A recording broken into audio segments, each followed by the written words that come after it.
Fala pessoal, passei alguns dias sem gravar vídeo nesse canal, embora tenha publicado alguns vídeos, mas eu deixei por motivos particulares de gravar alguns vídeos mais explicativos sobre alguns assuntos. Tem alguns vídeos que eu estou devendo já há algum tempo. Um deles que eu gostaria de ter feito há algum tempo atrás é este sobre eletromagnetismo utilizado em pesquisas geológicas. Para falar sobre eletromagnetismo, eu vou utilizar a minha bússola de geólogo. É uma bússola diferenciada dessas normais. Ela é exclusiva para trabalhos de geologia. E vou mostrar para vocês alguns vídeos que nós vamos assistir juntos para entender como que o eletromagnetismo está presente em nossas vidas no dia a dia.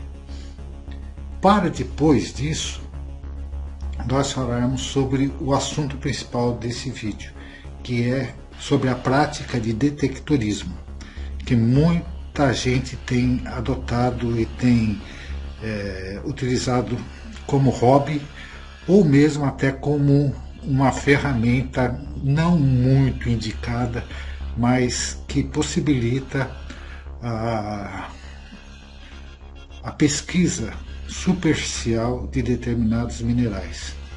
Antes, não se esqueçam de dar o joinha, de se inscrever no canal para acompanhar os vídeos novos que estão sendo lançados e de comentar também. É importante que se comente para que a gente possa ter o retorno de vocês a respeito dos vídeos que a gente tem feito. Então vamos ao vídeo. Porra, é brincadeira? Não, se for preciso eu fico de cueca. Eu não sou bandido. Isso é o constrangimento que o cliente passa na fila do banco. Isso é constrangimento nessa merda. Ah, porque todo esse inferno, porra, sou trabalhador. Aí quer dizer, vocês me arrumam um problema, eu tenho que vir aqui pra resolver e, porra, sou constrangido nessa merda. Vai pra casa do cacete, porra. Isso é profissionalismo? Segurança é o caralho. Entendeu? Isso é cliente do banco, imagina se não fosse, hein? Não pode tirar e entrava. Onde que você é segurança? Posso te falar? Eu já fui vigilante também, cara. Ela tinha que autorizar minha entrada porque eu não tô porra nenhuma. Eu conheço porque eu já fui vigilante. Ela tinha como gerente me autorizar. Eu não estou armado aqui, ó. Eu não estou armado. Se tivesse aqui um policial aqui agora, a senhora teria, ele não poderia entrar armado. A senhora como gerente poderia pegar... Isso é o Facebook TV do povo de Marechal aqui presente aqui, ó. O cara sendo constrangido Isso é uma vergonha. na porta do banco aqui, ó. Isso é uma vergonha. Entendeu? Isso é uma vergonha. Essa é uma situação normal que a gente tem vivido por causa dessas portas eletrônicas. Hoje a gente vai falar sobre microfonia, certo? Microfonia é aquele zoado, aquela desculpa pelo termo, não é zoada, calma, nasci no Ceará, não posso fazer nada. Aquele som que você escuta que parece um garfo arrastando num prato. Microfonia é um outro aspecto dessa propriedade física do eletromagnetismo. Aqui é uma pesquisa geológica utilizando também o princípio do eletromagnetismo.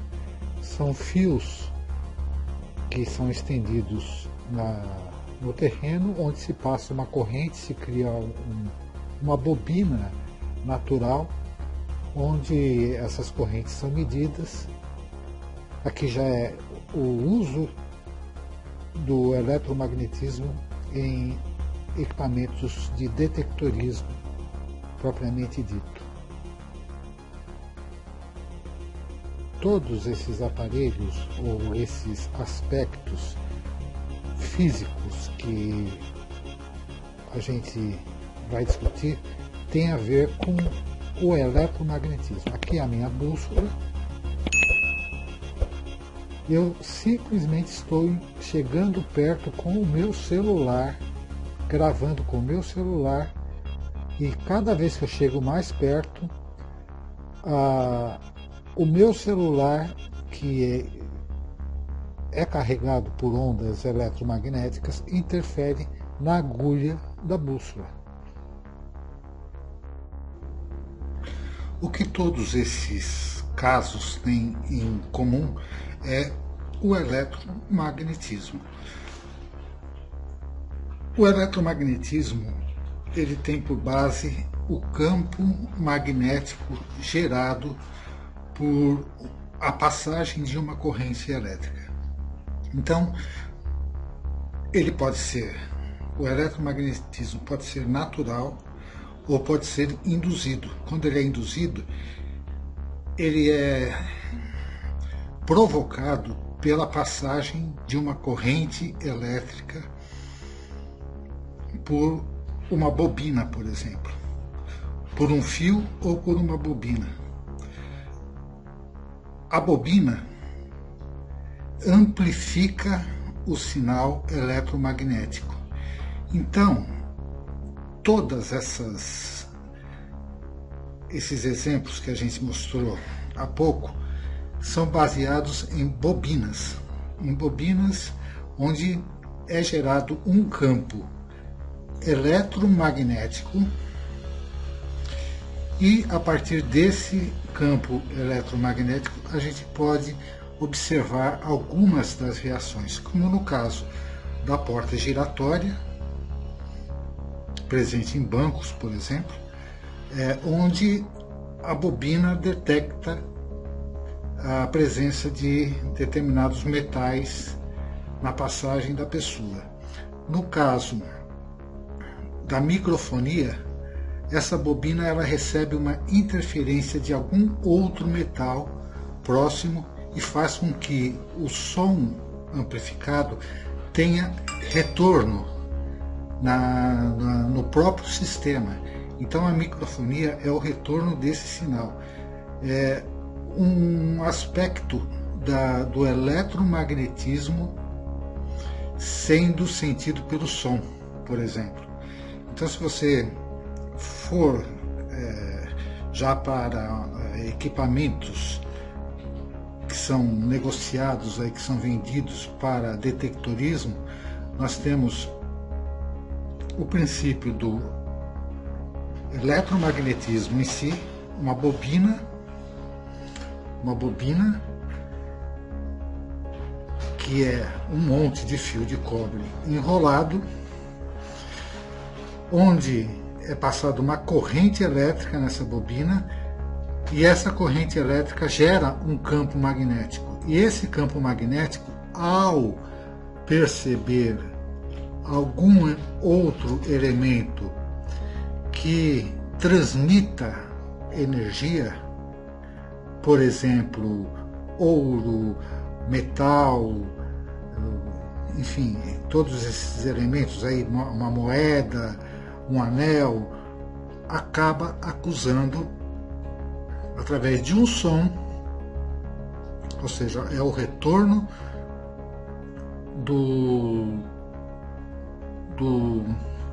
é o retorno do sistema eletromagnético, ou seja, o campo magnético interferindo em um outro objeto metálico, por exemplo, ele modifica o campo eletromagnético desse metal. É como nós vimos com o nosso exemplo da bússola, onde só o fato de eu encostar cada vez mais perto do meu celular, a agulha da bússola acabou saindo de prumo.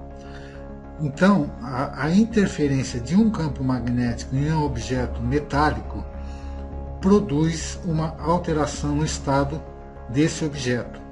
E essa alteração pode ser medida ou sentida visualmente, como nós vimos no caso da bússola, auditivamente através da microfonia. Então, os equipamentos de eletromagnetismo, eles são baseados nesses princípios físicos de eletromagnetismo. Então, Como funciona um detector de metais? Os detectores criam um campo magnético que, ao deparar com um objeto metálico, induz nele uma corrente elétrica. Esta, por sua vez, também tem um campo que interfere com o primeiro. Essa variação é registrada por um medidor. Um detector de metais consiste basicamente em uma bobina enrolada num núcleo de ferro. É como se fosse um alto-falante. Um alto-falante, o que é? É um núcleo de ferro enrolado em uma bobina. E é percorrida por uma corrente elétrica. Então essa bobina acaba sendo percorrida por uma corrente elétrica e que gera um campo magnético. Então nós temos que quanto maior a nossa bobina e quanto mais potente ela for, maior vai ser o campo magnético.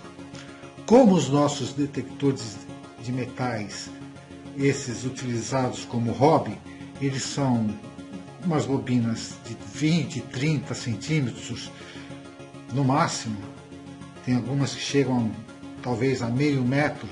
Quanto maior essa bobina, maior a profundidade que você vai conseguir detectar o elemento que vai interferir com essa corrente elétrica, normalmente o metal.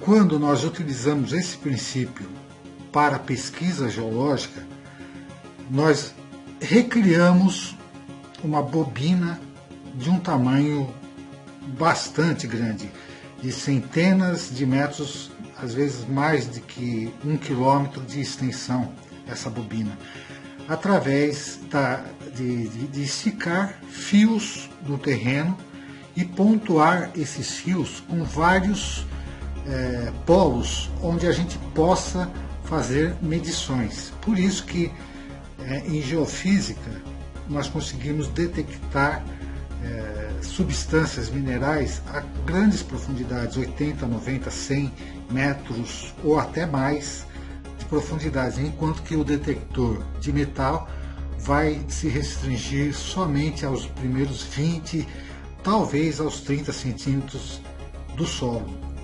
E enquanto em uma pesquisa geofísica, usando os princípios eletromagnéticos, nós podemos alcançar minérios, detectar minérios a grandes profundidades. Muitas vezes a gente nem sequer sabe que tipo de minério existe naquela profundidade. Então, outros dados geológicos são analisados em conjunto para se entender aquele tipo de depósito, quer seja pela estrutura que seja revelado nesses perfis, seja pelas rochas que existem na região, sobre ocorrências minerais que existem nessa região.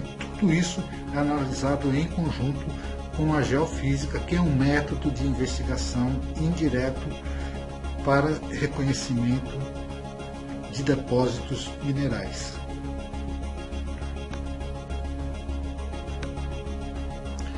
Quando o detector é aproximado de um objeto metálico, ocorre uma variação no fluxo magnético. O fluxo magnético ele tem uma alteração quando esse fluxo magnético encontra um metal, por exemplo. Essa variação do fluxo magnético através do objeto, induzindo nele correntes elétricas, que são as correntes de Foucault.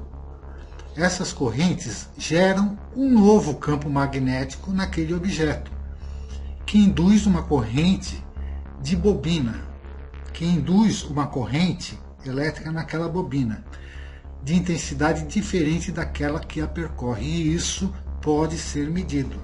O equipamento detector de metais mede essas variações de correntes que a bobina acaba recebendo, ou seja, na hora que a bobina chega perto de um objeto metálico, pode ser essa bússola aqui, por exemplo, se eu passar o detector de metal aqui, vai ter uma interferência porque essa bússola tem metal. Então, na hora que tiver essa interferência que é gerada pelo campo magnético da bobina neste objeto, recebe de volta desse objeto a interferência na bobina. Isso é medido. De acordo com o eletromagnetismo, quando o fluxo magnético varia na superfície de uma bobina, surge uma corrente elétrica denominada corrente induzida. E o sentido da corrente induzida é tal que, por seus efeitos, opõe-se à cauda que lhe deu efeito. Ou seja, ela é contrária à corrente elétrica que deu o efeito. Essa variação na corrente é registrada por um amperímetro que, por sua vez, acusa a presença do objeto metálico através de um alarme sonoro. Na verdade, é uma forma de você domesticar a microfonia, que nós vimos num dos vídeos. Então, o efeito sonoro, o alarme sonoro controlado, vai te indicar se o objeto é metálico, se ele é ouro, se ele é ferroso, se ele... Enfim, ele vai dar várias opções para você de acordo com o som que é emitido nesse sinal sonoro. O princípio básico da fabricação dos detectores de metais é o mesmo da fabricação de transformadores, do microfone, dos alto-falantes e vários outros aparelhos. Então, hoje nós temos uma enormidade de marcas de detectores de metais que, na verdade, são baseados em uma bobina, em transistores, em uma bateria para gerar a corrente elétrica e um receptor de áudio. Todas essas peças, na verdade, meia dúzia de componentes eletrônicos, é o que faz um detector de metais. Existem vários vídeos na internet ensinando como é que se faz um detector de metal caseiro, daqueles que têm alguma aptidão em mexer com equipamentos eletrônicos. Isso não é um bicho de 7 cabeças. Agora, o detector de metal funciona? Sim, o detector de metal funciona de acordo com aquilo que ele se propõe a fazer. Se for o caso de a gente fazer uma pesquisa em um terreno e ficarmos satisfeitos com 20 centímetros de profundidade, o detector de metal é bastante adequado para isso. Acontece que as jazidas que ocorrem superficialmente, elas podem ter continuidade em profundidade. E esses detectores de metais não atingem mais do que 20, 30 centímetros. Então, se a gente quiser caracterizar uma jazida mineral, a gente tem elementos naquela região onde a gente já suspeita que ali tem uma jazida mineral, e nós queremos saber qual que é o porte dessa jazida, muitas vezes fazemos os nossos estudos através de equipamentos apropriados de geofísica, simulando uma bobina extremamente gigante para que consigamos observar em profundidade maior do que esses primeiros 20 centímetros, que muitas vezes nem sequer é vantajoso você explorar, mas pode, de alguma forma, se tornar uma ocorrência mineral. Se você achar, por exemplo, ouro nesses primeiros 20 centímetros, é bem provável que a região, não exatamente no ponto onde você achou aquela pepita de ouro, mas que aquela região pode ser uma região produtora de ouro em profundidade. Esse vídeo eu com certeza ele sai um pouco do escopo de geologia, que é a minha área, e nós falamos muito mais sobre física, sobre eletricidade, sobre magnetismo, para falar sobre os detectores de metais. Os detectores de metais, então, eles são instrumentos muito adequados para a pesquisa em pequenas profundidades. Como hobby, ele é bastante utilizado e parece que é bem adequado para se achar moedas, ferros enterrados, relíquias. Muita gente acha que é relíquia, outros simplesmente é um ferro enterrado, mas enfim, ele é utilizado para esse objetivo. Para uma pesquisa mais detalhada, ele não é adequado. Você pode acabar achando uma pepita de ouro em uma determinada região, mas isso não quer dizer que nós tenhamos em nossa frente um depósito de ouro. Nós não mapeamos o depósito de ouro através de detector de metal. O detector, ele só vai indicar que ali tem uma ocorrência, restando então um trabalho mais profundo de geologia para que a gente possa de fato determinar se aquela região vai ser uma região produtora daquele bem mineral metálico que o detector de metal inicialmente detectou. Isso leva-se um trabalho enorme. Então é um trabalho de geofísica, de geologia, de mapeamento, várias outras circunstâncias técnicas são adotadas e não somente o detector. O detector, ele é muito bom para o hobby a que ele se propõe. Achar moedinha, achar pedaços de ferro, achar até pepitas de ouro, mas somente em superfície, em pequena profundidade. Mais do que 20 centímetros é muito difícil. Ou você precisa de um aparelho muito mais caro e que vai te aumentar 10 ou 20 centímetros, você no máximo vai alcançar 40, 50 centímetros de profundidade, gastando-se 10, 15 vezes mais o preço do aparelho. Então um aparelho que hoje no mercado, um aparelho básico, que pode ser encontrado na faixa de R$2.000, para você se divertir com seus 10, 15, 20 centímetros de profundidade, se você pretender investir em um aparelho que custe 40, 50 mil reais, você não vai passar de meio metro de profundidade, a não ser que a tua bobina seja extremamente potente e muito grande, ou seja, você vai precisar ter uma bateria muito potente e a bobina extremamente grande, com mais de 1 metro, 2 metros de extensão, que ela já acaba não se tornando prática em ser um equipamento portátil.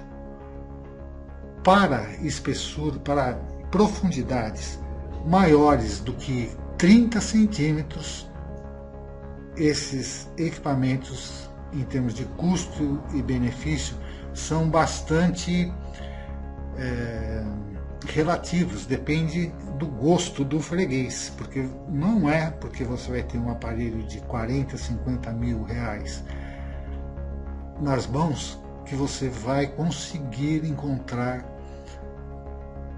uma jazida de ouro, onde o ouro principalmente está a 30, 40, 50 metros de profundidade. Bom, espero ter colaborado um pouquinho com essa discussão e nós vamos entrar em outros detalhes dos equipamentos detectores de metais, outras técnicas de detecção de metais em outros vídeos. Não se esqueça de dar o joinha, de se inscrever no canal e até a próxima.